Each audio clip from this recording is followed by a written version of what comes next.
ओम स्थापकाय च धर्मस्य सर्वधर्मस्वरूपिणे अवतार वरिष्ठाय रामकृष्णाय ते नमः।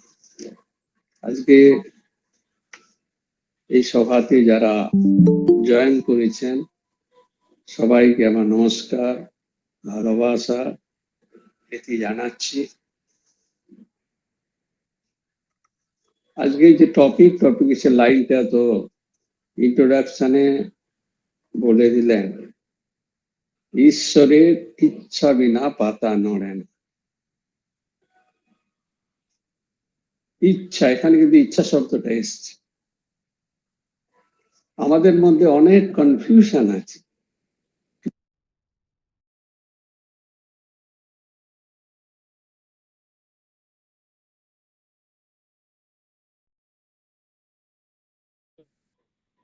এবং সবসময় আমাদের ইচ্ছার দ্বারা চলি।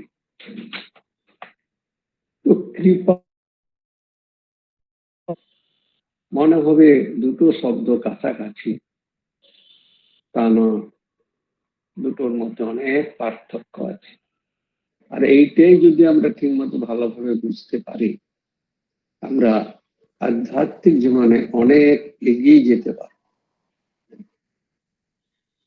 প্রথমে ভগবানের ইচ্ছা, ভগবানের কৃপা। ব্যবহারিক জীবন থেকে একটা উদাহরণ নিয়ে নিই। ধরুন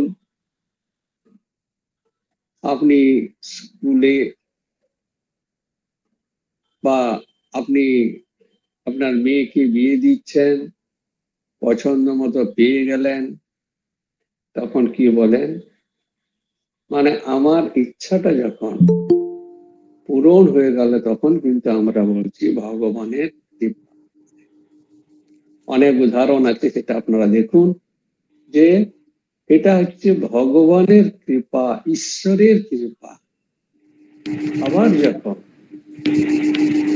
আপনার পছন্দ মতো কোনো সন্তান হলো না, ছেলে চান, মেয়ে হলো, তখন আপনার মধ্যে কি কথা বেরোবে? এটা ঠাকুরের ইচ্ছা, নট কৃপা। আমাদের ব্যবহারিক জীবন যে স্টেটমেন্ট গুলো দিচ্ছি, কখনো বলছি কৃপা, কখনো বলছি ইচ্ছা।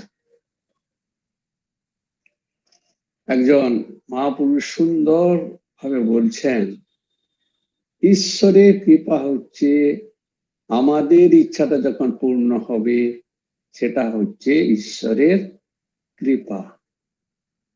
ঈশ্বরের ইচ্ছা কি? ঈশ্বরের ইচ্ছা।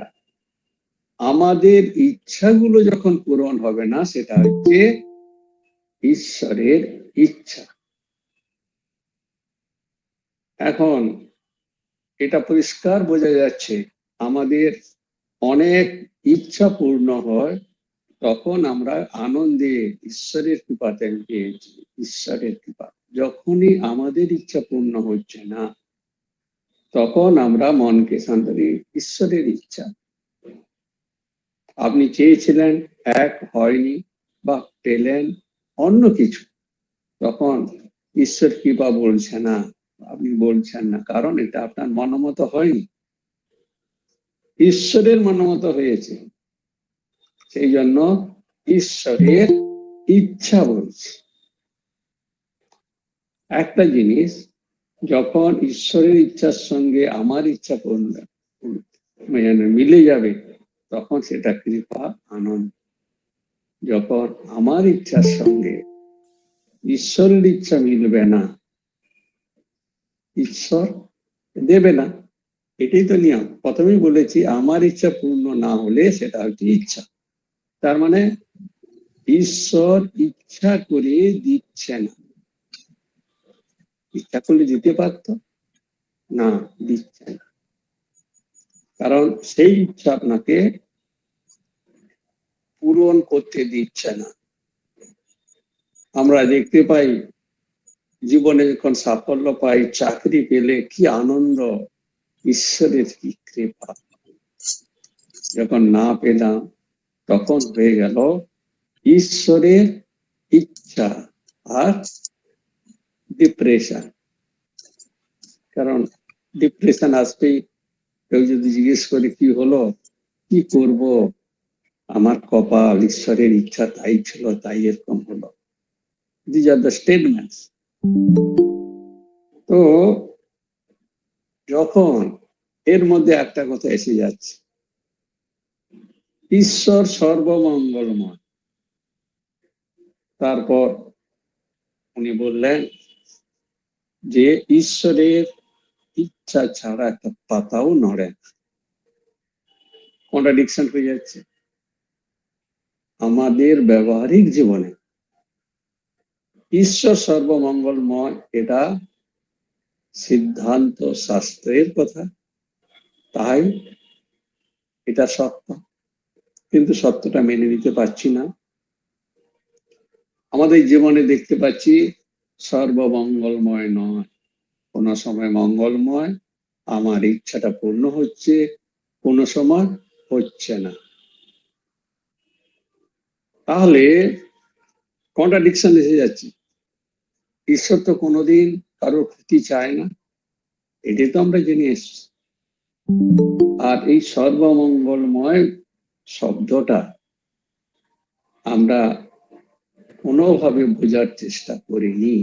যখন আমার জীবনে আমার ইচ্ছাটা যখন পূর্ণ হলো না, যখন দুঃখ আসবে, কষ্ট আসবে, তা ঈশ্বর সর্বমঙ্গলময় কি করে হলো? তখন তো ঈশ্বরকে আমার পূজার স্থান থেকে ফেলে দিলাম। আমি এত জপ করলাম, এত ধ্যান করলাম, এত কিছু করলাম, আর শুধু ঈশ্বর আমারই ক্ষতি করে যাচ্ছে, আমার ইচ্ছাটা পূর্ণ করছেই না। These are the fact. আমাদের ব্যবহারিক জীবনে এগুলো হয়ে থাকে এবং আমরা তার দ্বারা প্রভাবিত হই। তো সর্বমঙ্গলময় এই কথাটা বোঝার জন্য ঠাকুর তো বলেছিলেন যে মায়ের 5টা ছেলে 5 রকম ব্যঞ্জন করে দিচ্ছে, কারণ এই একটা এতে সহ্য হবে না, আর একটা ওর পেটে সহ্য। তারপর কারণ সবাই সমান নয়, মা সেটা জানে। আর আমরা দেখছি মা সন্তানের সব ইচ্ছা পূরণ করে না। তার মানে কি মা সন্তানকে পছন্দ করে না, সন্তানের ক্ষতি চায়? সন্তান তো তাই ভাবছে, মা আমাকে মোবাইল কিনে দিলাম, কারণ মা জানে সন্তানের কি ক্ষতি হতে পারে। সন্তান তো জানে না, তো সন্তানের মনে খুব কষ্ট হয়। সমাজে দেখছি মোবাইল না কিনে দিলে আত্মহত্যা করে।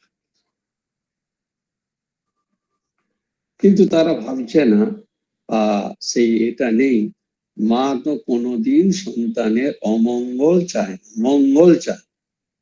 আর মা সন্তানের কিসে মঙ্গল হয় ভালো করে বুঝে বলে, সন্তানের সব ইচ্ছা পূর্ণ করেন। ঠিক ঈশ্বরের তাই আমরা এই জন্মে দেখতে পাচ্ছি যে এই জন্য কত পুণ্য করলাম, কিন্তু আমার জীবনে দুঃখ ছাড়া, কষ্ট ছাড়া কিছুই নেই। ঈশ্বর গত জন্মের ব্যাপারটা জানে। ঈশ্বর জানে ঠিক মার মতো এই সন্তানকে এই জিনিসগুলো না দিলে ওর মঙ্গল। সব সন্তানকে নয়, কিছু কিছু সন্তান আছে ঈশ্বর জানে যে এদের এইগুলো প্রাপ্য পাওয়া উচিত নয়, সেই জন্য ইচ্ছাকৃত ভাবে দেবে না, আমাদের ইচ্ছা পূর্ণ করবে না। সেই জন্য বলা হচ্ছে ঈশ্বরের ইচ্ছা হচ্ছে আমাদের ইচ্ছা পূর্ণ হলো না, কারণ ইচ্ছাকৃত ভাবে মা যেমন ইচ্ছাকৃত ভাবে ছেলেটাকে মোবাইল কিনে দিল না, ঈশ্বর আমাদের দীর্ঘ এই লং জীবনে কত কিছু আমাদের আশা, দীর্ঘ জীবনে কিছু কিছু আশা পূর্ণ করেন না আমার ভালোর জন্য। কিন্তু এটা আমরা বুঝি না। আরে উনি কারোর মঙ্গল অমঙ্গল করতেই চায় না, তাহলে সর্বমঙ্গলময় এই কথাটার মধ্যে যদি আমরা চিনি, জীবন কত সহজ সহজ হয়ে যাবে। আমরা কোনো কিছু বুঝতেই চাই না, ভেতরে ঢুকতেই চাই না, যে এই কথাটার মধ্যে এমন কিছু বাস্তব লাইন আছে, পদ আছে, যার দ্বারা আমরা অনেক আধ্যাত্মিক রাস্তায় এগিয়ে যেতে পারি। তো ঈশ্বর ভালো করে জানেন এইগুলো এই সন্তানের পাওয়া উচিত নয়, তাই দেন না, তাই দেন না। এইটা হচ্ছে আমরা মেনে নিতে পারি না। আমাদের সমস্যার মূল কারণ তো এখানে। সমস্যা কি? আমায় মনোমত হলো না, আমার ইচ্ছা মতো হলো না। সমস্যা স্টার্টস প্রত্যেকের জীবনে, সে শিক্ষিত হোক কি অশিক্ষিত হোক, কি ধনী হোক কি রাজা হোক কি মন্ত্রী হোক কি আইএএস অফিসার হোক, সবার ক্ষেত্রে আপনি করুন। কারণ আধ্যাত্মিক সত্য সবার জন্য প্রায়, সেখানে উঁচু নিচু, বড় ধনী গরিব সে বোঝে না, সে বোঝে নীতি। তোমরা কি করছো, কি টাকা নিচ্ছ সেটা না, নীতি দিয়ে তারা বিচার করে। তো এটা এইখানে আমাদের গন্ডগোল লেগে যাচ্ছে। সমস্যার কারণ কি? সোজা কথা, আমার ইচ্ছা পূর্ণ না হলে, আমার মনোমত না হলে তখনই তো সমস্যা, তখনই তো প্রবলেম, তখনই তো ডিপ্রেশন, তখনই তো সব রকম নেগেটিভিটি, কারণ ইচ্ছা পূরণ। কালো ছেলে ছেলে মেয়ে বিয়ে করতে গেছে, তো বিয়ে করলে, আমার একজন মেয়েকে বিয়ে করলো কালো, তখন বলছেন না যে ঈশ্বরের কৃপা, ঈশ্বরের ইচ্ছা কি করে। এই প্রসঙ্গে আপনারা নিজেদের লাইফে চিন্তা করুন তো, আপনার পতি পত্নী ছেলে মেয়ে আপনার ইচ্ছা মতো হয়েছে? আপনার ইচ্ছা মতো হয়নি, অনেক অপূরণ থেকে গেছে, ইচ্ছা হয়নি। কার সঙ্গে, কোন বাড়িতে, কোথায় আপনার ইচ্ছা মতো হয়নি? আপনি যদি চাইবেন টাকা পয়সা মান সম্মান ভালো, দেখতে ভালো, কুরুচি নয়, সবসময় হয়নি। সন্তানও আপনার পছন্দ মতো হয়নি। আমি ছেলে চেয়েছিলাম, মেয়ে হয়ে গেল, মেয়ে চেয়ে গেল, ছেলে হয়ে গেল। আর এমন ভাবে এমন সন্তান হলো, হয়তো ফিজিক্যালি হ্যান্ডিক্যাপ, কিন্তু সন্তান বলে ফেলছেন না, কিন্তু মেনে নিয়েছেন। কি করব, অন্যদের বলছেন এটা ঈশ্বরের ইচ্ছা, ঈশ্বরের কৃপা। কি করবে, ঈশ্বরের ইচ্ছা, আমাকে তো মেনে নিতেই হবে। এখানে কিন্তু মেনে নিচ্ছে, অন্য জায়গায় বিরোধিতা করছে। তো ঈশ্বরের ইচ্ছা আমাদের ভালো করা। আমি দু একটা পয়েন্ট বলতে চাইছি, প্র্যাকটিক্যাল এক্সাম্পল থাকে। আপনারা দেখবেন ট্রেন প্লেন কার অ্যাক্সিডেন্ট হয়, সেই কারে একজন লোকের যাওয়ার কথা ছিল, কিন্তু এমন বাধা বিঘ্ন এলো, সে বন্ধুর সঙ্গে বেড়াতে গেল না বলে মন খারাপ। ইস, ওরা চলে গেল, আমি একা বসে আছি, কি হবে। কিন্তু সেই কারটা অ্যাক্সিডেন্ট করলো, সবাই মারা গেল। ঈশ্বরকে বাঁচাতে চেয়েছে, ঈশ্বরের ইচ্ছা ও যেন না যায়, শেষ হয়ে যায়। ঠিক কিনা? চিন্তা করে দেখুন, এরকম প্লেন অ্যাক্সিডেন্ট, কার অ্যাক্সিডেন্ট, অল্প বয়সের ছেলে মারা গেল, সেটাও একই ব্যাপার।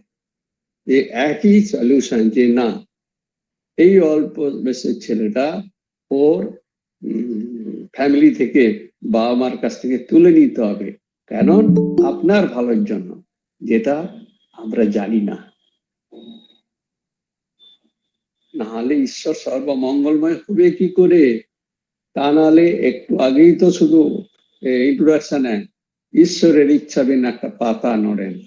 তাহলে কেন এই প্রশ্ন আসছে? কেন মনের মধ্যে এই প্রশ্নগুলো আসছে যে আমার ছেলেকে উঠিয়ে নিল? আমাদের যেহেতু ভূত ভবিষ্যৎ জানি না, সেই জন্য ঈশ্বর জানে, ঈশ্বর কোনো দিন কারুর অমঙ্গল করছে না। এটা শুধু আমরা দোষারোপ করছি ঈশ্বর। না পেলে দোষারোপ।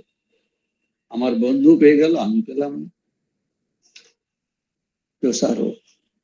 দোষারোপ করলেও ফল কিছু হবে না, ফল হবে আপনার সাফারিং, মানুষের সাফারিং, টেনশন, স্ট্রেস। আর একটা সুন্দর এক্সাম্পল দিচ্ছি। ধরুন দুটো ছেলে ক্লাস 12 পড়ে, দুজনই বরাবর ফার্স্ট সেকেন্ডে আসছে। বোর্ড পরীক্ষা দেওয়া হয়েছে। বোর্ড পরীক্ষা দেখা গেল ক্লাসে যে ফার্স্ট হতো সে হয়ে গেল সেকেন্ড, আর যে সেকেন্ড হতো সে হয়ে গেল ফার্স্ট। Difference of mark 0.5। কি জন্য হলো? তাদের ইচ্ছা শক্তি দুজনের সমান ছিল। ফার্স্ট বয় 0.5 না পাওয়ার জন্য সে কি হলো, সেকেন্ড হয়ে গেল, আর সেকেন্ড ফার্স্ট হয়ে গেল। তাহলে তাদের জীবনে কি দুঃখ! এটা বিশ্লেষণ কি করে করবেন? প্র্যাকটিক্যাল তো আমরা দেখতে পাচ্ছি সে দুঃখে ভেঙে পড়েছে। আরে আমি সারা বছর 10 বছর ধরে ফার্স্ট হয়ে আসছি, বোর্ডে গিয়ে 0.5 ডিফারেন্স। কি কারণ? দুঃখটা কি? কোনো একটা কারণ আছে যার জন্য ঈশ্বর ওকে ফার্স্ট হতে দেয়নি। কথাটা ঠিক তো? দেয়নি, ওনাকে সেকেন্ডকে ফার্স্ট করলো। তো এই যে জিনিস ঈশ্বরে। তারপর হসপিটালে আপনার ছেলে বা মেয়ে কেউ ভর্তি আছে, ট্রিটমেন্ট চলছে, আইসিইউতে আছে, শেষ সময়। শেষ সময় মানে ডাক্তাররা প্রচুর চেষ্টা করছে, খুব চেষ্টা করছে যত রকম পারে। তারপর এক সময় বলছে তাদের রিলেটিভসদের, আপনারা ঈশ্বরকে ডাকুন। আমাদের সব হয়ে গেছে, আমাদের ডাক্তারি বিদ্যা ফেল, আমিও প্রভুকে ডাকছি। কি জন্য ডাকছেন? কি জন্য ডাকছেন? প্রভু তুমি আমাকে বাঁচিয়ে দাও, সন্তানকে, আমার মেয়েকে, আমার বাবাকে, আমার মাকে, যারই হোক। কি করছে?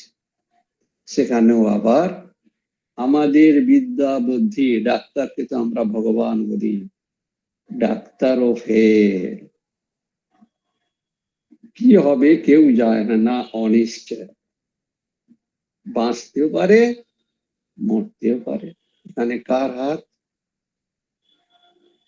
আমরা সাধারণভাবে বুঝতে চাই না ঈশ্বরের আবার হাত কি, পুরুষার্থ, সেটা আমি আসছি। কার হাত এখানে? এই কেসটাতে 0.5 ডিফারেন্স, কার হাত? কেউ তো কম নয়। হয়তো অন্য টিচারের কাছে সেই খাতাটা গেলে হয়তো 0.5 পেয়ে যেত, কিন্তু এমন ভাবে খাতা দেখা বা প্রসেসিং হয়েছে আর কিচ্ছু করতে পারবে না, রেজাল্ট আউট। তাহলে সেখানেও হাত তুলে দিচ্ছি, ঈশ্বরের ইচ্ছা। তখন ডাক্তার বলছে বা আমরা বলি ঈশ্বরের যা ইচ্ছা হবে তাই। কৃপা বলি না, কোনদিন সেই সময় কৃপা বলি না, ঈশ্বরের ইচ্ছা। তার মানে আমার ইচ্ছা নাও পূরণ হতে পারে, ঠাকুরের ইচ্ছা আমার ইচ্ছা সমান নয়, যখন হবে বেঁচে যাবে, ঠাকুরের কি কৃপা কৃপা কৃপা, মারা গেলে ঠাকুরের কি ইচ্ছা, যা ঠাকুরের ইচ্ছা ছিল, এইভাবে নিজেদেরকে সান্ত্বনা দিয়ে কান্নাকাটি। তো এখানে পুরুষার্থ একটা প্রশ্ন আছে। পুরুষার্থটা কি? প্রচন্ড ইচ্ছা শক্তি। আর কোনো কিছু পেতে গেলে পুরুষার্থ চাই, ইচ্ছা শক্তি চাই, কিন্তু পুরুষার্থের লিমিটেশন আছে। তার উপরে ঈশ্বর আছে। যেমন রোগীটা বাঁচবে কি মরবে, পুরুষার্থের দ্বারা ডাক্তাররা দেখছে যে ছেলেটা 0.5 ডিফারেন্স পুরুষার্থ আছে। তো পুরুষার্থটা আলাদা, ইচ্ছা শক্তি। আমি জীবনে আইএস অফিসার হতে হলেও ইচ্ছা শক্তি চাই। কিছু প্রাপ্ত করার জন্য ইচ্ছা শক্তি পুরুষার্থ। তাই বলা হয় পুরুষার্থ দেখা। অর্জুনকে যেমন কৃষ্ণকে গীতাতে পুরুষার্থ, মানে আরো ইচ্ছা শক্তি। ইচ্ছা শক্তি ভালো কাজে লাগানো, নেগেটিভে নয়। ইচ্ছা শক্তি পজিটিভ চিন্তাতে। তো সেখানে পুরুষার্থ ফের হয়ে যায়। তার উপরে আসে ঈশ্বরের শক্তি। আর পুরুষার্থ সে কনফিউজ করা এই নয় যে ঈশ্বরের ইচ্ছাতে তিনি সব হতো, পুরুষার্থ কোথায়? পুরুষার্থ থাকবে, তারপরে বাকিটা কিন্তু ঈশ্বরের ইচ্ছা, পাবো কি পাবো। দেখুন, আমরা জীবনে এত কিছু পেয়েছি, ঘর বাড়ি, ছেলে মেয়ে, খাওয়ার ব্যবস্থা, এসি রুম, কিন্তু সমস্যার আর শেষ নেই। সমস্যার আর কোনো শেষ নেই। এই সমস্যার রূপটা কি? সবার জন্য কিন্তু এটা অ্যাপ্লিকেবল। সমস্যার রূপ ঈশ্বরকেই মানি না। ঈশ্বরের মানে ঈশ্বরের ইচ্ছা আমি মেনে নিতে পারি না। আর ঈশ্বরের ইচ্ছাকে না মানলে কি করবেন? দুঃখ আসবে। পুরুষার্থ ছাড়া নয়, ভুল বুঝবেন না যে পুরুষার্থ ছাড়া ঈশ্বরের ইচ্ছা না। পুরুষার্থ দেওয়ার পর যে ফলাফলটা এলো, সেটা আমি যদি গ্রহণ, আমার ইচ্ছা যদি পূর্ণ না হয়, আমি জোর করি, আমরা করি তো অন্যায় ভাবে অপরকে ডাউন করে, তাতে দুঃখটা কার হলো? আরো বেড়ে গেল, ও আমার থেকে এগিয়ে যাচ্ছে। ঈশ্বর আপনার ইচ্ছা ছিল যে আচ্ছা দুই বন্ধু আছে, ইচ্ছা ছিল যে আমি ওই বন্ধুকে টপকে ওই কোম্পানিতে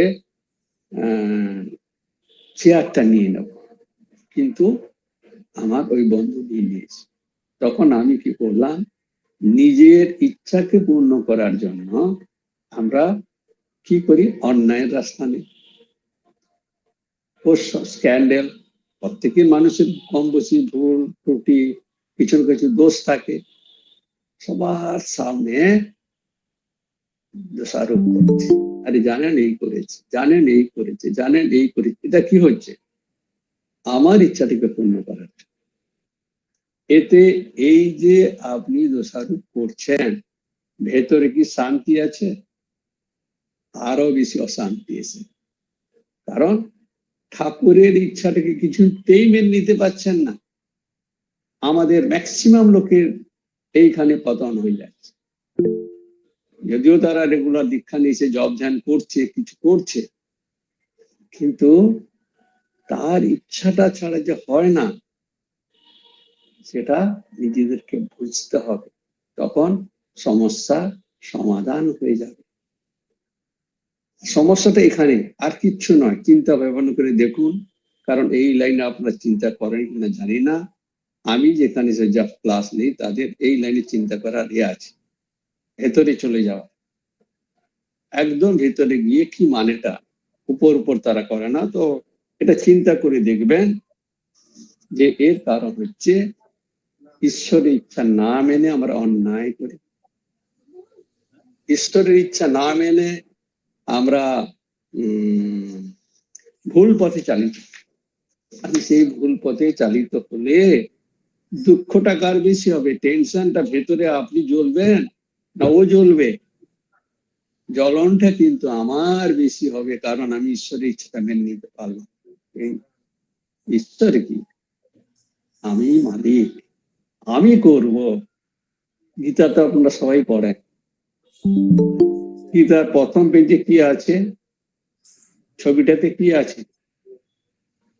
কৃষ্ণ আগে যাচ্ছে, অর্জুনকে পথ দেখাচ্ছে। অর্জুনকে কে পথ দেখাচ্ছে? ঈশ্বর। আমরা মাঝে মাঝে বোকার মতো, বুদ্ধিহীনের মতো আমি পথ দেখাবো, ঈশ্বর কি করবে আমার? আর সেইখানে প্রবলেমটা এসে গেল। পুরুষকার এর সঙ্গে কোনো আমি বলছি না, পুরুষকারের পর যখন ফেল হয়ে গেলেন সেই স্টেজটা বলছি, তা নাহলে কনফিউজড হয়ে যাবেন। কারণ আপনারা প্রথম শুনছেন তো আমার এই টাইপ লেকচার গুলো, সেই জন্য ক্লিয়ার করে দিচ্ছি। পুরুষার্থ যখন শেষ হয়ে গেল, সমস্ত চেষ্টা দিয়ে পৌঁছতে পারলেন না, তখনই এই ঘটনাগুলো বলছি যে আমরা এমন ভাবে করতে থাকি অন্যায়, ভুল রাস্তা দিয়ে আমরা নিজেদের ক্ষতি কি, অশান্তি। জ্বলনটা কার হবে? জ্বলনটা তো আমার হবে, কারণ আমি তো করছি, আমি তো বলছি, স্ক্যান্ডেলটা করছি, কেন পেলাম না? আর ঈশ্বরের ইচ্ছাটা মানি না বলে আমাদের জীবনের এই অবস্থা। কৃষ্ণ অর্জুনকে পথ দেখাচ্ছে, আমাদের পুরুষার্থ দ্বারা যা রেজাল্ট হলো, ভালো হলে ঈশ্বর কৃপা, না হলে ঈশ্বরের ইচ্ছা। উনি রাস্তা দেখান, দেখবেন জীবনে কোনো এ থাকে, বলে অশান্তি থাকে। আমাদের আধ্যাত্মিকতাটা মানেটা কি? শুধু কি বই পড়ে মুখস্থ করা? ট্রান্সফরমেশন আপনার বিচারে, আপনার কথাতে, ব্যবহারে। আমরা তখন এক জায়গায় বলছে যে মেডিসিন, এই প্রসঙ্গে মেডিসিন কথা হবে, যে মেডিসিনের কেবল গুণ জানলে হবে না, এই করে এই করে এই করে এই করে জানলে হবে না। কি করতে হবে? রামসুদাস বলছে মেডিসিনের কেবল গুণ জানলে হবে না, মেডিসিনটাকে খেতে হবে। ঈশ্বরের গুণগান জানলে হবে না, করতে হবে ঈশ্বরের নামে ডুবে যেতে হবে, তবে কাজ হবে। তবে মেডিসিন যেমন কাজ করে, ঈশ্বরের গুণগান শোনা কেবল হবে না, ডুবে গেলে তবে মানুষের জীবনে কাজ হয়, কাজের কাজ। আমরা দেখছি জন্ম থেকে সবাই কাঁদছে, জন্ম যখন হয় কি ট্যাঁ ট্যাঁ ট্যাঁ ট্যাঁ কান্না, সারা জীবন মৃত্যুর সময় কাঁদছি, কেন? এটা পাইনি, ওটা পাইনি, কাঁদছে মানে দুঃখ কষ্ট, এটাই বলতে চাইছে। বলছে সারা জীবন কাঁদছি কাঁদছি কাঁদছি। আরে ধর্ম তো আমাদের শেখাবে জীবনে হাসতে, হাসাতে। তাহলে ধর্ম কি হলো? ধর্ম আমাদের এই জীবনে হাসতে শেখাবে, হাসবে। আর আমরা ঠিক ব্যাপারটা বুঝতে পারি না বলে, সবই ঠাকুরের ইচ্ছা, ঠিক মতো নিতে পারি না বলে সারা জীবন জন্মের থেকে মৃত্যু অব্দি কাঁদছি কাঁদছি কাঁদছি। আমরা এখানে জন্মগ্রহণ করেছি হাসার জন্য, কাঁদার জন্য নয়। হাসতে হয়, হাসার উপায় ঈশ্বরের ইচ্ছা মেনে নাও, মেডিসিন খাও, আর কি, হাসবেন, কোনো সব সময় শান্তি থাকবে। এইটা ভগবানের ইচ্ছা মেনে নিয়ে হাসো, ভগবানের ইচ্ছা মেনে নিয়ে হাসুন হাসুন হাসুন। পুরুষার্থ দিয়ে যখন আপনি রেজাল্ট পাচ্ছেন না, তখন ভগবানের ইচ্ছা। তো আমরা এইখানে একটা ভুল করে যাচ্ছি, কি বলুন তো, আমাদের আসল যে গোল সেটা ছেড়ে দিয়ে আমরা সুখের জন্য টাকা পয়সা মান সম্মান এটা চাই। আরে আমরা তো সুখ চাই না। এই যে আমরা পিছনে ছুটছি ঈশ্বর ইচ্ছা না মেনে নিয়ে অন্যায় পথে, এবং অনেক অন্যায় এবং অপরাধ এ পথে গিয়ে আমরা কি করছি, সুখ চাইছি। তাহলে আমার গোল থেকে দূরে চলে গেলাম। আমাদের গোল শান্তি, ঈশ্বর প্রাপ্তি। প্রথমে তো শান্তিটা তো আসুক, কিন্তু এটা তো আমরা ভুল করে যাচ্ছি। আরে যত টাকা দুনিয়া যত বড় হোক, তার জীবন ভেতরেই জ্বলছে, কাঁদছে। কাঁদছে মানে আরো চাই, দুঃখ। আলেকজান্ডারের কথা মনে পড়ে গেল। আলেকজান্ডার এক জায়গায় লিখছে যে ইভিন দো হি conquer everything, तो अलेक्जेंडर ने उसमें लिखा है, बोला है, still something is tormenting me. Why? Because nothing is left to conquer. সব পেয়ে গেছে, তবু কেন কিচ্ছু নেই আর একটু পেতে। পাওয়া মানে বস্তু, পাওয়া মানে সংসার। আমরা তো বস্তু সংসারের পিছনে ছুটছি। সেই কথাটা তো মনের কথা বলে দিলাম। অতএব কি আমাদের টাকা আছে, কি পয়সা আছে, কি এত অহং যে আমরা দেখাই, আর ভেতরে তো জ্বলছি। তো সেই জন্য ভগবানের ইচ্ছা, আমার ইচ্ছাটা যখন পূর্ণ না হচ্ছে, ভগবানের কৃপা তো বুঝতেই পেরেছেন, পজিটিভ। পজিটিভ মানে আমার ইচ্ছা পূরণ হয়ে গেল, পজিটিভ। আর এই ভগবানের ইচ্ছাটা মোস্ট ইম্পর্টেন্ট। ভগবানের ইচ্ছাটা আমাদের জীবনকে একদম পরিবর্তন করে দিয়ে শান্তি নিয়ে আসে। কৃপা পারবে না, কৃপা তো সব সময় হয় না। ভগবানের ইচ্ছা তো বা আমার ইচ্ছা তো সবসময় পূরণ হচ্ছে না, সেটা হচ্ছে প্রবলেম। তো সেটা ভালো করে জানতে হবে। যখন রাম সুখদাস একজন বলছে, জীবন সঠিকভাবে জীবন যাপন করলে সবচেয়ে প্রতিকূল ও কঠিন পরিস্থিতি ও আনন্দদায়ক সাফল্যে রূপান্তরিত করা যায়। সঠিকভাবে জীবন যাপন করলে সবচেয়ে সবচেয়ে প্রতিকূল ও কঠিন পরিস্থিতি আনন্দদায়ক সাফল্যে রূপান্তরিত হয়। রামচন্দ্র বিরাট সাধু মহারাজ কি সুন্দর কথা বলেছেন, যে কঠিন পরিস্থিতি প্রতিকূল অবস্থা সেটাও সাফল্যে রূপান্তরিত করে আনন্দ দেবে। এই কথাটা তো ঈশ্বরের ইচ্ছা মেনে নিলে কত কঠিন পরিস্থিতি আসবে, আসুক না, আমার কাছে তো ঈশ্বরের ইচ্ছা। ঈশ্বর কঠিন পরিস্থিতিও কেউ আনন্দদায়ক সাফল্য রূপে রূপান্তর করে। সাফল্য পেলে যে আনন্দ পায়, কৃপা। আমি যখন ঈশ্বরের ইচ্ছাটা মেনে নেব না, আমি হতে পারিনি, এটা ঈশ্বরের ইচ্ছা করে ভুলে যান। আর ঈশ্বর যদি না দেয়, আমি পাঠাতে পারবেন? রাখে হরি মারে কি মানেটা কি? সবসময় আমরা বলছি রাখে হরি মারে কে, মারে হরি রাখে কে, কি শুধু মুখে? এটা লিভস, নট ফ্রম ইনসাইড। তো কঠিন পরিস্থিতিও আমরা সেখান থেকে বেরিয়ে আসি।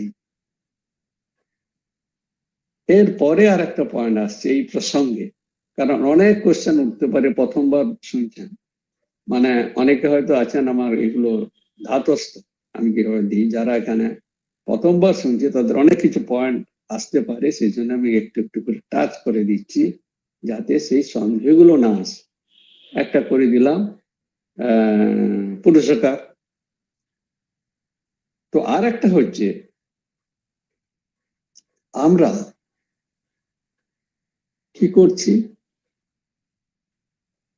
আমাদের প্রথম দোষটা কি, ঈশ্বরের ইচ্ছাকে মেনে নিতে পারছি না। কারণ আমাদের আদত হয়ে গেছে জানামি ধর্ম নচমে প্রবৃত্তি, জানামি অধর্ম নচমে নিবৃত্তি। এটা কারণ করছেন গ্রিড। এর কারণটা কি?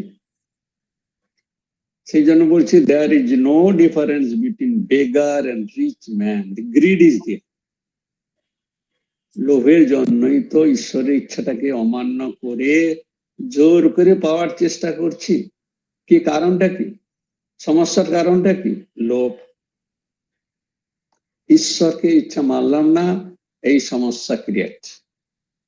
আর ঈশ্বরকে যে যত বেশি পরিবর্তন, ঈশ্বরের ইচ্ছাকে পরিবর্তন করতে যাবে, সে তত বেশি জীবনে দুঃখ কষ্ট পাবেন। দেখুন, ঈশ্বরের ইচ্ছা মেনে নিতে পারলাম না, কষ্ট, হাজব্যান্ড ওয়াইফ মারা গেলে, কিন্তু এখন অন্ধকার, সেটা কার? ঈশ্বরের ইচ্ছা তো। আমরা তো કોઈ কোশ্চেন করি না, মেনে নিয়েছি। এরকম অনেক দৃষ্টান্ত দিতে পারি যে আমরা মেনে নিয়েছি, তখন কিন্তু বিরোধিতা করছি না। কেন এখন অন্ধকার হবে? যেমন বিরোধিতা করতে পারছি না যখন কলেজ কি আপনাকে 1000 টাকা দিয়েছে, মেনে নিয়েছেন, কোন বিরোধিতা করছেন। এরকম আমাদের জীবনে অনেক কিছু মেনে নিয়েছে। বাবাকে মেনে নিয়েছি যদিও পছন্দ করি না। প্রথমেই উদাহরণ দিয়েছি, স্বামী স্ত্রী ছেলে মেয়ে কি কিভাবে হয়েছে, কোথায় হয়েছে, পছন্দ মতো হয়নি, কিন্তু মেনে নিয়েছি, মেনে নিয়েছি, মেনে নিয়েছি, এই করে জীবনটাকে একটা ঠিক করে। কিন্তু লোভ এসে মানুষের মেনে নেওয়াটা মানুষকে মেনে নিতে দিচ্ছে না। বুদ্ধি ভ্রষ্ট হয়ে গেছে। বলছে মানুষ যখন বুদ্ধিভ্রষ্ট হয়ে যায়, তখন লোভ এসে কি তাকে যে অ্যাটাক করছে, ঈশ্বরের ইচ্ছার বিরুদ্ধে যাচ্ছে, সে বুঝতেই পারছে না। আর তার জেরে কি হচ্ছে? এত কষ্ট, দুঃখ, এত যন্ত্রণা। ঈশ্বরের কৃপা এবং ঈশ্বরের ইচ্ছা, এই দুটো আমাদের জীবনে ক্লিয়ার আইডিয়া থাকা দরকার যে ঈশ্বরের কৃপা এবং ঈশ্বরের ইচ্ছা আমাদের মেনে নিতে হবে। পুরুষকার দ্বারা আমি সবকিছু প্রাপ্ত হব না, সবকিছু পাবো না। ঈশ্বর তার উপরে বসে আছেন, উনি কখনো দিচ্ছেন, কাউকে দিচ্ছে, কাউকে দিচ্ছে না। যখন পুরুষার্থের লড়াই হয়, ইচ্ছা শক্তি বাদে কিছু মার্কস নিয়ে আসতে পারে, এটা ঠিক। পুরুষার্থে ইচ্ছা শক্তি বাড়ানো নিয়ে আসতে পারে, কিন্তু আলটিমেট সেটা পরীক্ষা ভালো হলো, কিন্তু যেটা চাইছি সেটা পাবেন না। পুরুষার্থের দ্বারা সেখানে বাধা থেকে যাচ্ছে। তো মোটামুটি এই পয়েন্টগুলো ভগবত কৃপা এবং ভগবত ইচ্ছা আমাদের যদি জীবনকে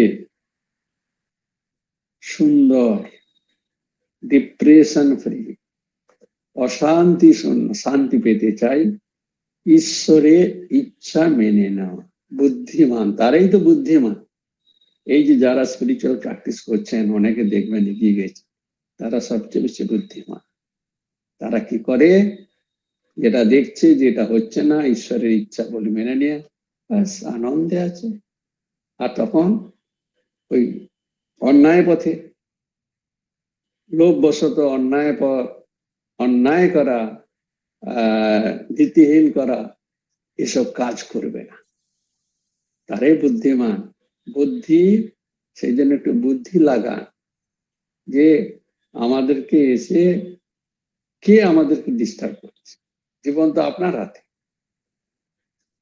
জীবন আপনার হাতে, তো আপনাকে ম্যানেজ করতে হবে, ম্যানেজ করার দায়িত্ব আপনার। এরপরে একজন বলেছেন যে সুখের চাবি, এটা আসলে অন্য প্রসঙ্গে এসে যাচ্ছে। যাই হোক, এখানে সুখের চাবি কিন্তু ঈশ্বরের ইচ্ছা মেনে না। এটা হচ্ছে সুখের, সুখ মানে শান্তি। এখানে সুখ মানে সুখ নয়, জাগতিক বস্তু পাওয়ার পর যে সুখটা, সেটা নয়। শান্তির হচ্ছে ঈশ্বরের ইচ্ছা মেনে নেওয়া, চুপচাপ থাকা, একলা থাকা, ইগনোর করুন। ভগবানের ঠিক ঠিক বিশ্বাস হলে, রাম সুখদাস বলছে, ভগবানের ঠিক ঠিক বিশ্বাস থাকলে দুনিয়া তোমার কিছু করতে পারবে না। তারপর এইটা বলে শেষ করবো, তারপর কোশ্চেন যদি থাকে। ঈশ্বরের কাছে যাওয়া মানেটা,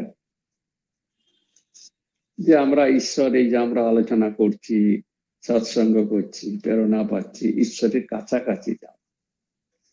একজন মহাপুরুষ বলছেন ঈশ্বরের কাছাকাছি যাওয়া মানে, জানো তো, দুর্দান্ত মানে তোমাকে ফকির করে দেবে, তোমাকে লুটে নেবে, তোমার সব শেষ করে। আরে ঈশ্বরের কাছাকাছি এই হবে? আমাকে লুটে নেবে, আমার সবকিছু নিয়ে নেবে, আমাকে শেষ করে দেবে? এখানে হলে আমি সময় দিতাম, উত্তর ওদের কাছে চাইতাম। এখানে আমি সেটা করছি না, কারণ ঈশ্বরের কাছাকাছি যেতে হলে প্রথমেই লুটলো। কিভাবে লুটে নিল? সংসারের প্রতি আসক্তিটা লুটে নেবে। এইভাবে সমস্ত কিছু লুটে নেবে, কিচ্ছু দেবে না। দ্যাট ইজ কল শরণাপন্ন। ঈশ্বর তোমাকে কিচ্ছু দেবে না, শুধু লুট, চোর ডাকাতের মতো সমস্ত লুটে নেবে। যত কাছে যাবে তত লুট, তুমি শেষ। শেষ মানে ঈশ্বর তোমাকে সব দিল, বিষয়বস্তু হটিয়ে নিল।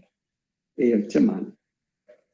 যাই, এখন কোশ্চেন থাকলে বলুন।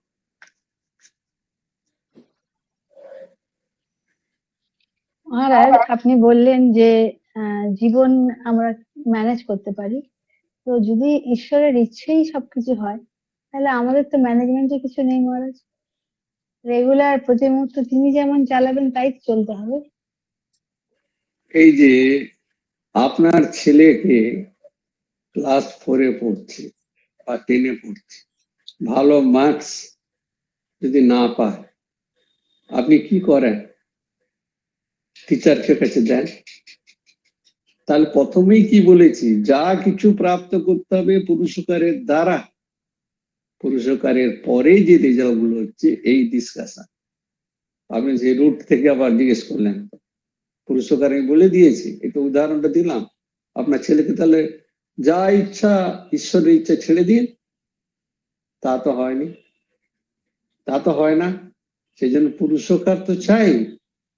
জীবন পুরস্কার দিয়ে গড়তে হয়, কিন্তু ঈশ্বরের ইচ্ছা আলাদা হলে পুরস্কারও কাজ করবে না। এইটুকু বোঝা গেছে নিশ্চয়?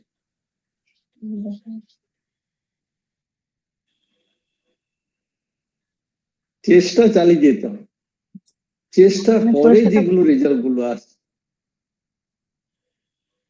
ছেড়ে দিলে হবে না। আর কিছু কি করে ছেড়ে দিল?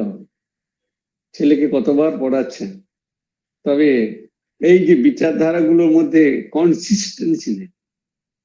এই যে শোনার পর এটা বলে দিলেন, কারণ ঠিক মতো হৃদয়ঙ্গম হয়নি বা এর সঙ্গে রিলেশন ঠিক বুঝতে পারি। প্রথমে সেজন পুরস্কার নিয়ে গন্ডগোল হবে বলেই আমি পুরস্কারটা আবারটা নিয়ে এসেছি, কারণ আপনারা এই ধরনের লেকচার প্রথম শুনছেন, 2-4 জন ছাড়া, কারণ তারা অনেক লেকচার শোনে আমার, এবং সেটাই ওরা শুনতে ভালোবাসে। থিওরি পোর্শন নয় তো, থিওরি থেকে প্র্যাকটিক্যালে নিয়ে এসছে। এনি মোর কোশ্চেন যদি কেউ থাকে?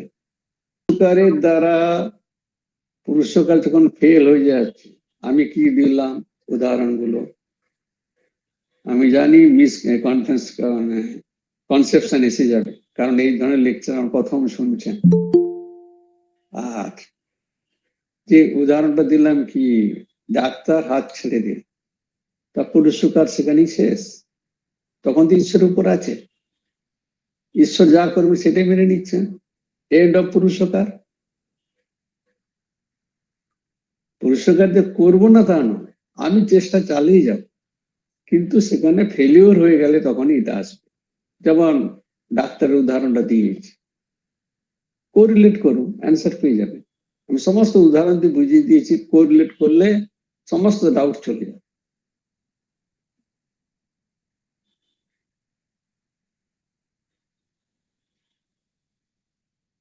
কারণ এটা খুব সিরিয়াস ম্যাটার, আর আমি এই ধরনের সিরিয়াসনেস আমার সব স্টুডেন্টস ভক্ত সিরিয়াস, তারা ওই ধরনের ডিপে গিয়ে, আর তখনই তো আমাদের প্রবলেমটা সলভ হবে। প্রবলেমটার সোর্সটাই বুঝতে পারলাম না, তো আমি আমার জীবনের প্রবলেম সলভ করবো কি করে? প্রবলেম মানে এই যে ডিপ্রেশন, অশান্তি, এইটা বলতে।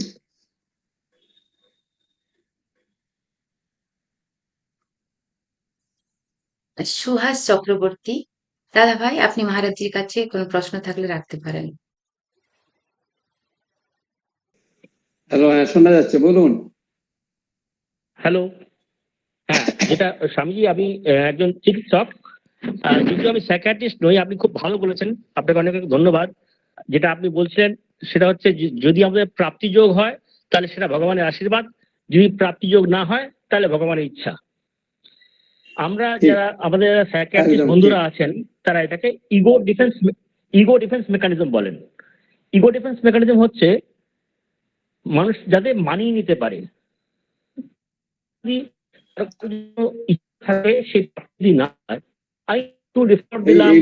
প্রচুর চেষ্টা করলাম, ভগবানের শরণাপন্ন হলাম, তাও যদি প্রাপ্তি না হয় তাহলে পরে মানুষ কি হবে? ডিপ্রেশনে চলে যাবে, অথবা পাগল হয়ে যাবে, অশান্তি হবে, মারপিট হবে। শুনুন, আমি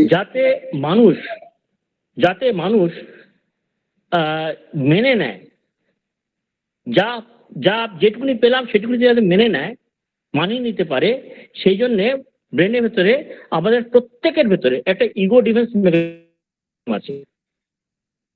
আজকে আমি প্রধানমন্ত্রী হতে পারিনি, আমি বলছি ঠিক আছে, প্রধানমন্ত্রী হলো অনেক কষ্ট করতে হতো, অনেক কিছু করতে হতো, আমার সেই ক্ষমতা নেই, ভগবান যেটুকুনি দিয়েছেন সেটুকুনি আমি যথেষ্ট। সেভাবে হয়তো বড় পলিটিশিয়ান মন্ত্রী হতে পারছে না। আমি একটা জিনিস এখানে অ্যাড করতে চাইছি। আমার কাছে অনেক সাইকিয়াট্রিস্ট এসেছিল, তাদের ভিউ রাখতো, আপনি যেমন রাখলেন, তাদের একটু মানিয়ে নেওয়ার চেষ্টা করে, তাই তো?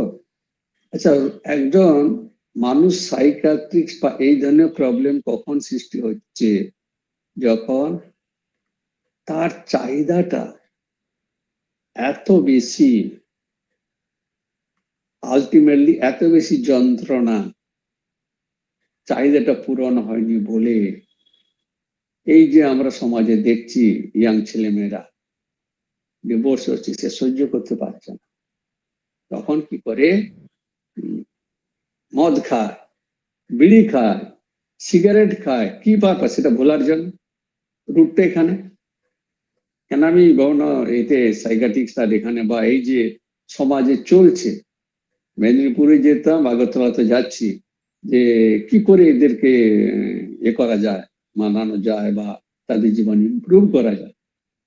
তো সেখানে রূপটা হচ্ছে এটা, প্রথমেই তাদের বোঝাতে হবে মনের মধ্যে এই যে যন্ত্রণাটা পেয়েছে, এই যন্ত্রণাটাকে পজিটিভ ফিডব্যাক নিয়ে আসতে হবে, বুঝিয়ে, তখন অটোমেটিক কাজ করবে, বোঝার চেষ্টা করবে। আমরা মেডিসিন দিই সাইকিয়াট্রিস্টে যাতে নার্ভটা বেশি স্ট্রং না থাকে, স্ট্রংটা থাকলেই যন্ত্রণাটা বেশি হবে।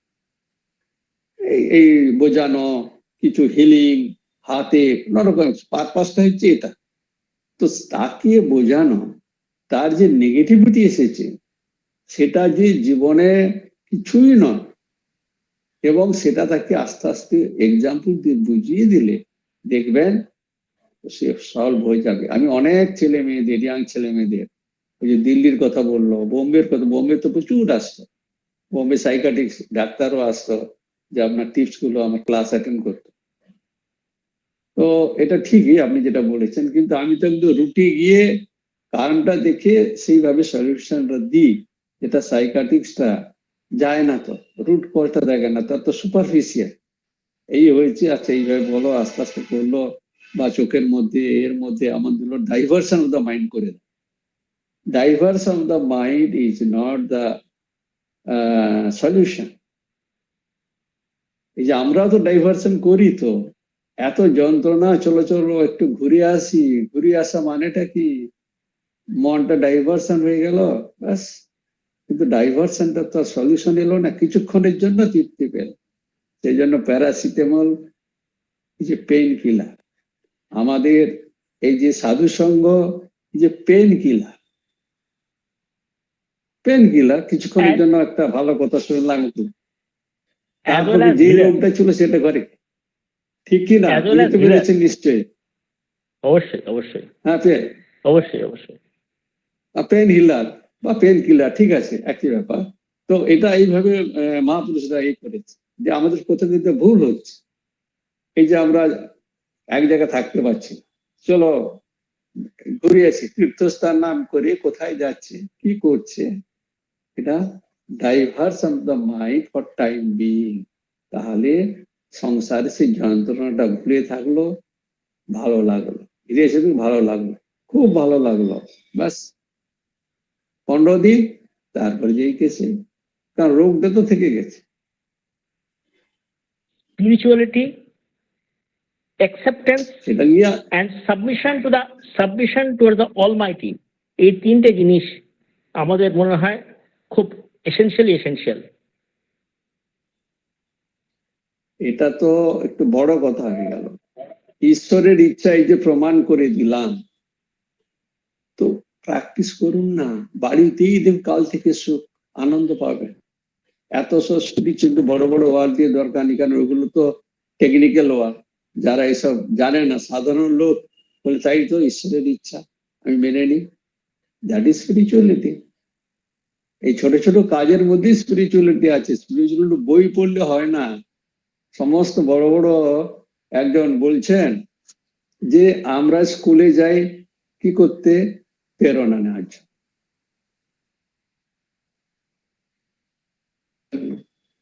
মহাপুরুষদের আলোচনা করি প্রেরণা নেওয়ার জন্য, শুধু প্রেরণাতে কি কাজ হয়? তখন উদাহরণ দিচ্ছে, দুজন বন্ধু আইএস এক্সাম দেবে, তারা বিভিন্ন কোচিং টোচিং নিয়ে প্রেরণা নিয়েছে, দুজন কিন্তু তার পরের পার্টটা যেটা, একজন ঠিক করলো, এক ঠিক করলো না, রেজাল্ট একজন পাস করলো, এখন ফেল হলো। আমাদের অবস্থা তাই, আমাদের ভক্তদের অবস্থা তাই। এখন কে কতখানি প্রেরণা নিয়ে কতখানি পরের পাঠটা করছে, দ্যাট ইজ মোস্ট ইম্পর্টেন্ট। কিতাব পড়লে এ করলে কিছু হবে না। There is two kind of religions. One is dead religion, one is living religions. Dead religions, books, বইয়ের মধ্যে যেটা আছে ডেড রিলিজিয়ান, আমাদের বুঝে সেটাকে লিভিং করতে হয়। সেটা তারা এ করেছে, তারা লিখে গেছে, বলছে এটা ডেড রিলিজিয়ান। তারপর অনেক কিছু ভুল ধারণা হয়ে আছে তো আমাদের, যে আমরা এই সৎসঙ্গ করলাম, গীতা মুখস্থ করলাম, যেই সেই, কারণ লাস্ট পার্টটা করছি না, প্রেরণা পাওয়ার পর যে মনন, সেটা নেই। সস্তা রিলিজিয়ন চললে সস্তায় কোনো রেজাল্টই নেই, কাজ করবেন। সস্তার ওষুধই যেমন কাজ হয় না, রিলিজিয়নও সস্তায় কোনো কাজ হবে না। This is the practice of knowledge and practice of spirituality. Wisdom, yes. ওটা নলেজে কোনো কাজ হয় না, কারণ আপনি শাস্ত্র দেখবেন দ্বারা আপনাদের কাছে তো কোটি কোটি লোক আসেন, আপনি দেখবেন গ্রামাঞ্চলের যারা গরিব চাষি সে সন্তুষ্ট, কিন্তু শহরাঞ্চলে আইআইটি পাস করা বড় ইঞ্জিনিয়ার সাহেব তার সন্তোষ নেই, এদিকে ওদিকে ছুটে ওই বেড়াচ্ছে। চাহিদা ওই জন্য চাহিদা সন্তোষ শিক্ষার সঙ্গে সম্বন্ধ নেই, সন্তোষ আছে স্পিরিচুয়ালিটি, ভগবানের উপরে বিশ্বাস, তার সঙ্গে সম্বন্ধ আছে। এক গ্রামের চাষি সে ভগবানের উপরে বিশ্বাস রাখছে কি হ্যাঁ ভগবান আমি যতখানি পারি সেবা করি, তুমি আমার একটু দেখো। আর আইআইটি সাহেব পাস করা সাহেব বা বড় জোর আমাদের মেডিকেল প্রফেশনে অনেক বড় বড় সাহেবরা আছে,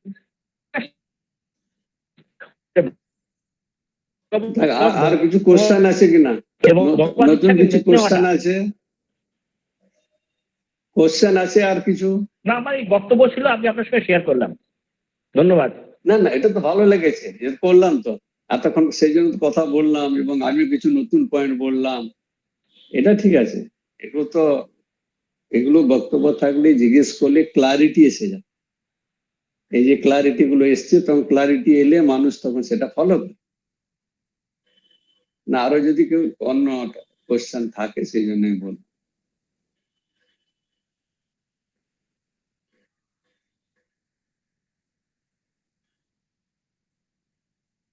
হাতে আর কোশ্চেন নেই, কিছুক্ষণ, শেষ করে দেয়। হ্যাঁ মহারাজ জি, আমাদের হাতে আরো কিছুক্ষণ সময় ছিল প্রশ্ন উত্তরে। তো সবাই ওই মননের মধ্যে, চিন্তনের মধ্যে আছেন। আমরা না সত্যি আমি এটা আমি নিয়ে তখন জিজ্ঞেস করছি, আপনারা উত্তর দিন। হুম, এই যা পড়ানো হলো বা যা বললাম, তার মধ্যে আমাদের জীবনে এত কনফ্লিক্ট কেন? এক্সপেকটেশন।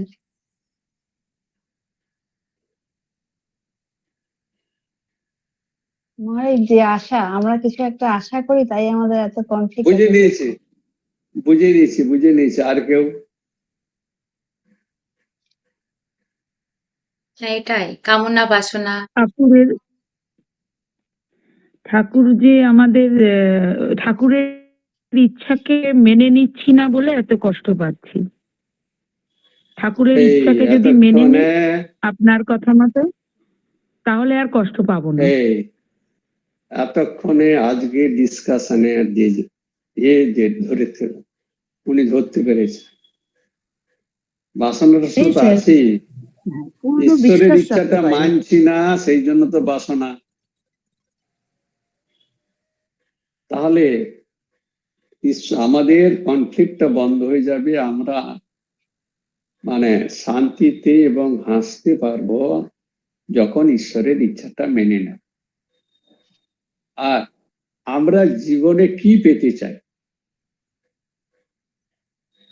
শান্তি। এটা সবচেয়ে মাথার। শান্তি তো ঠাকুর বলেছে, মা বলেছে, এদিক থেকে বলেছেন, সেখান থেকে বলছেন, সেখান থেকে বলছেন, ভেতর থেকে বলুন।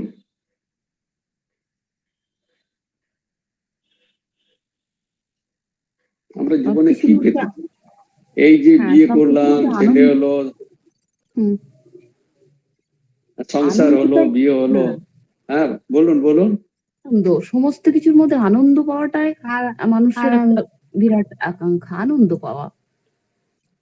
তো আনন্দ যদি পাওয়া খুঁজছেন, এটাই যদি সত্যিকার ভেতরের ভাষা হয়, তাহলে আপনি আনন্দ পাওয়ার জন্য বা শান্তি পাওয়ার জন্য বিষয়বস্তু পাওয়ার লোভটা কেন ছাড়ছেন না? নিজেকে প্রশ্ন করুন। এগুলো তো আমাদের এইভাবে নিজেদেরকে উঠাতে হবে। আমরা যুক্তি তর্কের দ্বারা, ভেতরের দ্বারা, তাহলে বিষয়বস্তুকের প্রতি বিষয় একটা হচ্ছে ঈশ্বর চিন্তা, পবিত্র চিন্তা, অপবিত্র চিন্তা, বিষয় চিন্তা। তো সেই চিন্তাগুলো আমরা কেন ধীরে ধীরে কম করছি না? তার মানে না, মহারাজ এখনো পর্যন্ত হ্যাঁ, মহারাজ আমার যেটা মনে হয়েছে, ধরুন প্রিয়জনের বিচ্ছেদ, এটার মধ্যে কি করে আনন্দ পাবো? আনন্দ কি তো সংসারে তো আনন্দ, প্রিয়জনের বিচ্ছেদ বা কিছু ধরুন ওটা সংসারে যেটা পেয়েছেন আপনার ভাষাতে আনন্দ, ওটা হচ্ছে সুখ। আমার ইচ্ছা পূর্ণ হলে সুখ, এটা আনন্দ নয়, শান্তি নয়। এই কথাটা ডিফারেন্সটা মনে রাখবে। আনন্দ বলতে বলতে শান্তির মতো বলছে। আমার ইচ্ছা পূর্ণ হলে সুখ, না হলে দুঃখ। সুখের অপর নাম দুঃখ। আপনাদের অভিজ্ঞতা দিয়ে দেখে নিয়েছেন, আমি সুখ পেতে চেয়েছি, যে বস্তু যে যত সুখ দেয় সে বস্তু তত বেশি দুঃখ দেয়, এটাই নিয়ম। দুঃখের কারণ হচ্ছে সুখ চাপ। একজন ঋষি বলছেন কি করে দুঃখ দূর করা যায়, বলে সুখ চাওয়া ছেড়ে দাও। এটা তো এর সঙ্গে জড়িত। শান্তিটা আলাদা, আনন্দটা আলাদা, যেটা এটা ছাড়া ঈশ্বরের চিন্তা কেবল আনন্দ দিতে পারে, শান্তি দিতে পারে। বিষয়ের চিন্তা আপনাকে কেবল দুঃখ দেবে বা সুখ দেবে। চিন্তা করে দেখুন, দুটো, একটা হচ্ছে ম্যাটার আর নন ম্যাটার। নন ম্যাটার হচ্ছে ঈশ্বর, ম্যাটার হচ্ছে এই ওয়ার্ল্ডলি জগৎ, ওয়ার্ল্ড। তো জগতের চিন্তা আপনাকে কখনো সুখ দেবে, কখনো দুঃখ দেবে, এটাই নিয়ম। ঈশ্বরের চিন্তা কেবল শান্তি দেবে। মা তো সেই জন্য বললেন, যদি শান্তি চাও, ঈশ্বর চাও তো বলেন।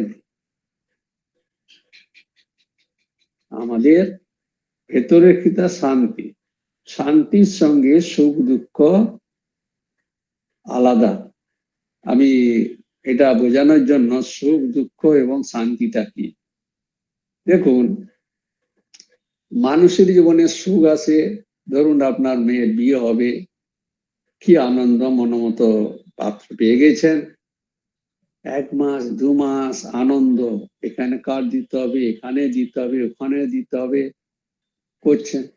করার পর শেষের দিকে বলছেন বাবরে কবে বিয়েটা শেষ হবে, আমি ঘুমোতে পারবো। কিন্তু আনন্দ, আনন্দ মানে সুখ, এটা হচ্ছে। তো আর একটা হচ্ছে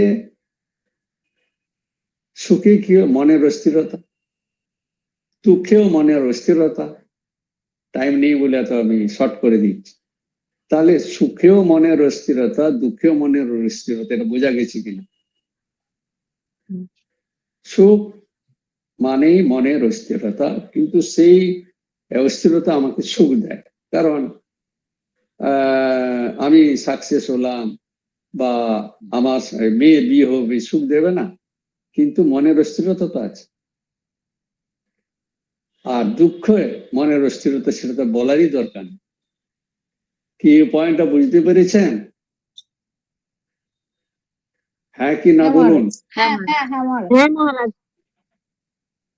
তাহলে কি হচ্ছে, সুখ দুঃখ, আমাদের ঠাকুরও বলছেন এক কয়েনের রিপিট ওপিট, সুখ দুঃখের কারণ। কারণ ওইটা যখন চলে যাবে দুঃখ, আর মেয়েটা চলে গেল।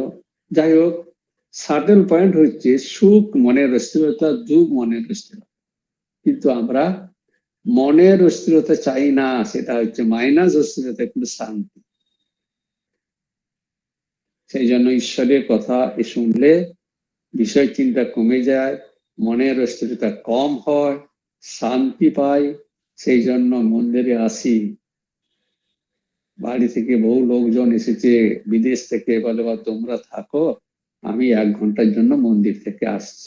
সেই শান্তি, আমাদের উদ্দেশ্য শান্তি, কিন্তু ভুলে আমরা এই যে সুখ, মনের অস্থিরতা, কতক্ষণ সুখ। একটা ছেলে মেয়ে বিয়ে করেছে, কতক্ষণ গল্প করবে, 12টা 1টা 2টোর পর তখন আর ভালো লাগছে না, বলে যাও একটু আমরা শুতে যাই। দিজ আর প্র্যাকটিক্যাল এক্সাম্পল যে সুখ আমরা চাই না, অনেক সুখ হয়ে গেছে, 3-4 ঘন্টা অনেক কথা বলেছে, নতুন বিয়ে হয়েছে, তারপর কি ঘুমোতে যাচ্ছে, তার মানে সুখটা দুঃখের কারণ হয়েছে, চাই না, এখন আমরা ভুলতে চাই। আর ঘুমটা তো সে ভোলার জন্য, জগৎকে ভোলার জন্য, স্ত্রীকে ভোলার জন্য, মেয়েকে ভোলার জন্য, ছেলেকে, কেউ আমার নয়, একই বিছানাতে শুয়ে আছে, কেউ আমার নয়। তখন কি হলো, 5 ঘন্টা 6 ঘন্টা ঘুমের পর ফ্রেশ, কারণ সেই সুখের অস্থিরতা, দুঃখের অস্থিরতা মাইনাস। যখন মন অস্থির থাকে সেটাও তো ভাইব্রেশন এবং মনকে করে দেয়, টায়ার্ড করে দেয়। অতএব শান্তি হচ্ছে minus agitation of the mind, সুখ নয় দুঃখ নয়, কারণ অস্থিরতা টায়ার্ড করে দেয়। সুখ তো দেখছেন তো, একটা উদাহরণ দিলাম, কত উদাহরণ, কতক্ষণ গল্প করবেন, তারপর বলবেন আর চাই।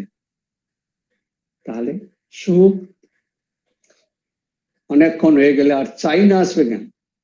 শান্তিটা চাই না বলবে না, যতক্ষণ পারে, যত বেশি পারেন, ঘন্টার পর ঘন্টা কোনো মনের অস্থিরতা, তার কোনোদিন এই বিতৃষ্ণা আসবে না। সুখে বিতৃষ্ণা আসবে, দুঃখে বিতৃষ্ণা আসবে।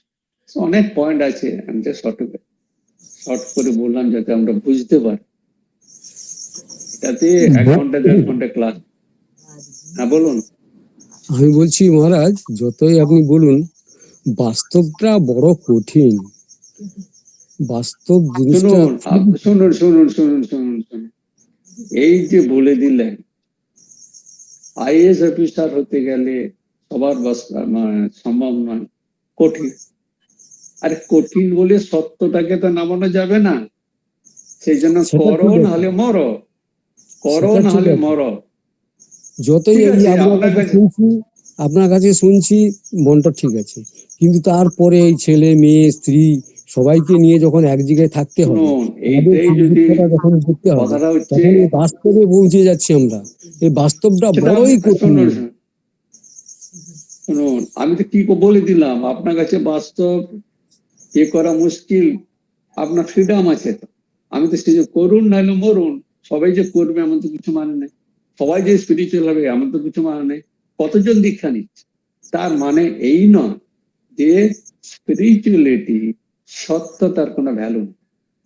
আমি দিতে পারছি না, আমার দ্বারা সম্ভব না, সেই জন্য আমি দীক্ষাও নিইনি, যাইনি, বাস্তব নিয়ে আছি, থাকো, কে বাধা দিচ্ছে আপনার? আশা করি অ্যান্সারটা পেয়েছেন। এটা প্রত্যেক যে যা নিজস্ব ব্যাপার।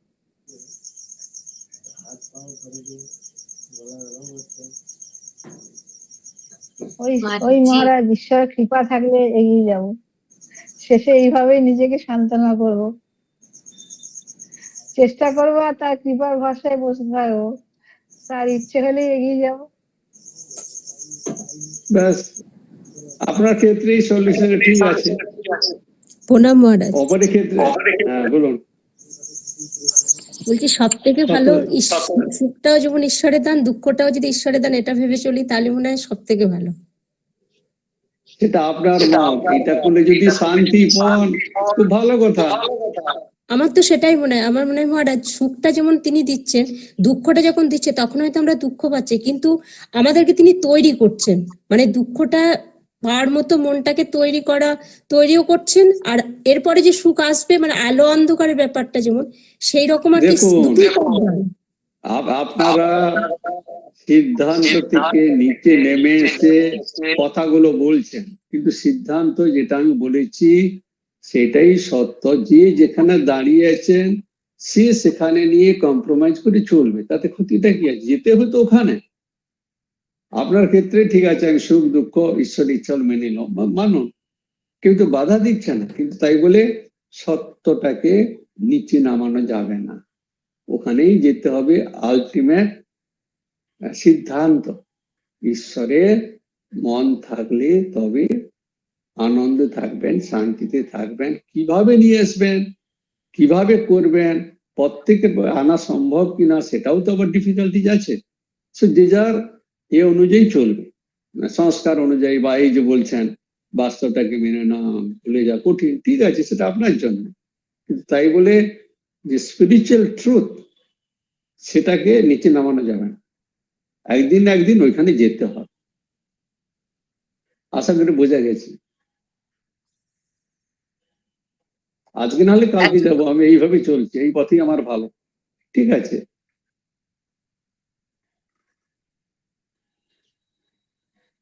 কতক্ষণ সব মহারাজজি, হ্যাঁ, সব বিভিন্ন গন্ডগোল হয়ে গেল বোধহয়, সবার না মনে না এখন মহারাজ, সব উলট পালট হয়ে গেছে। না না, একটা মহারাজ আপনি প্রণাম নেবেন। চেষ্টার জায়গা ঢুকিয়ে দিয়েছেন। মহারাজ আজকে অনেক ভালো। যেটা শুনলাম সত্যি এত ভালো লাগলো, মানে ঈশ্বরের উপর যত আপনার বিশ্বাস থাকবে মনের দৃঢ়তা অটোমেটিক্যালি বাড়বে। মানে এটা আমার আমার এটা এত ভালো লাগলো কারণ আমার মনের সাথে এটা গেছে মহারাজ কথাটা। যাক, ঠিকই আছে, ভালোই তো। আমিও খুশি হলাম যে ঠিক সেন্সে অনেকে ধরে নিয়েছে এবং আরো উপরে এগিয়ে যাবে। যে যেখানে আছে সে সেখান থেকে উঠবে। আজকে লেকচারটা আমি ক্লাসে 1-এ ছিলাম, ক্লাস 2-তে উঠলাম, ক্লাস 2-তে আছি, ক্লাস 3-তে উঠলাম। কিন্তু যদি কিন্তু আমরা ক্লাস 1-এ, শুনুন, ক্লাস 1-এ যদি 40 বছর সাধন করে যদি 1-এই থাকি, তাহলে আপনি বুঝুন আপনি কোথায় দাঁড়িয়ে আছেন। কৃতকার্য হলেন কি হলেন না, সেটা আপনি বিচার করবেন। ঠিক। কতক্ষণ আমরা বিভিন্ন প্রশ্ন উত্তরের মাধ্যমে মহারাজজি খুব সুন্দর করে সুখ, দুঃখ, শান্তি, আনন্দ প্রতিটি জিনিসের ডেফিনেশন সুন্দর করে বুঝিয়ে দিলেন, এবং আমরা সত্যিকারের সুখ বলতে বা শান্তি কিভাবে পেতে পারবো, যদি ঈশ্বরের প্রতি আমাদের দৃঢ় বিশ্বাস থাকে, তাহলে আমরা সবকিছুই প্রতিহত করে এগিয়ে যেতে পারবো। মহারাজজি, আপনি এভাবে আমাদের সমৃদ্ধ করবেন আগামী দিনে, এটাই আমাদের প্রার্থনা রইল। এবার আমাদের অন্তিম নিবেদন, সঙ্গীতাঞ্জলি নিবেদন করবেন রঞ্জিতা সাহা। ঠাকুরমা স্বামীজিকে অন্তরের প্রণাম শ্রদ্ধা, মহারাজজিকে আমার ভূমিষ্ঠ প্রণাম শ্রদ্ধাপূর্ণ প্রণাম, আর উপস্থিত সকল ভক্তমণ্ডলীকে আমার অন্তরের শ্রদ্ধা প্রণাম যথাযোগ্য সম্মান ভালোবাসা ছোটদের জানিয়ে আমি একটা মায়ের গান নিবেদন করছি। মা আছে না আর আমি আছি, ভাবনা কি আর আছে আমার। মা আছে না আর আমি আছি, ভাবনা কি আর আছে আমার। মায়ের হাতে খাই পরি, মা নিয়েছেন আমার ভার। মা আছে না আর আমি আছি, ভাবনা কি আর আছে আমার। সংসার পাকে ঘুরবে পাকে, যখন দেখবি অন্ধকার। ওরে সংসার পাকে ঘুরবি পাকে, যখন দেখবি অন্ধকার। অন্ধকারের বিপদ হতে, অন্ধকারের বিপদ হতে, মা যে করেছেন উদ্ধার। মা আছে না আর আমি আছি, ভাবনা কি আর আছে আমার। ভুলেও থাকি তবুও দেখে, ভুলে না মায়ের। ভুলেও থাকি তবুও দেখি, ভুলে না মায়ের। বড় স্নেহের আধার মাঝে আমার, স্নেহের আধার মাঝে আমার, আমি যে মার মা আমার। বড় স্নেহের আধার মাঝে আমার, আমি যে মা আমার। মা চেনার আমি আছি, ভাবনা কি আর আছে আমার। মায়ের হাতে খাই পড়ি, মায়ের হাতে খাই পড়ি, মা নিয়েছে আমার ভার। মা চেনার আমি আছি, ভাবনা কি আর আছে আমার। মা চেনার আমি আছি, ভাবনা কি আর আছে আমার। প্রণাম মহারাজ।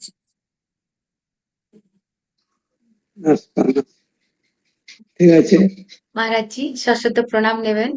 আপনার সুস্বাস্থ্য এবং দীর্ঘ জীবন কামনা করি। আর আপনি এভাবে আমাদের আগামী দিনে সমৃদ্ধ করবেন, এই প্রার্থনা রইল। জগৎমাতা আপনার কল্যাণ করুন। উপস্থিত সকলকেও আমাদের আন্তরিক ধন্যবাদ এবং প্রণাম জানাই। সকলে ভালো থাকবেন।